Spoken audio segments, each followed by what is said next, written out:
High! Welcome to my channel মেঘার বাগান বিলাসে আপনাদের সকলকে আমন্ত্রণ জানাই। আমি নতুন চ্যানেল খুলেছি আর আপনারা দেখতেই পারছেন এটা হচ্ছে একটা ইনকা গাদার ছোট্ট চারা। বাজার থেকে আমি 5টা চারা কিনে আনি এবং এগুলোকে আনার পরে আমি হলুদ বাল্বের তলায় নিজের বাড়িতেই রেখেছিলাম। কয়েকদিন এগুলোকে হলুদ বাল্বের তলায় রাখার সাথে সাথে আমি নিয়মিত এদেরকে কিছু পরিমাণ জলও দিতে থাকি, যার ফলে এরা কিন্তু এখনও পর্যন্ত ভালো সতেজ রয়েছে।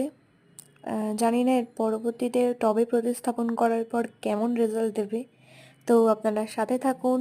এর পরবর্তী ভিডিও আমি দেখাবো এরা কেমন রেজাল্ট দিল টবে প্রতিস্থাপনের পর। টাটা।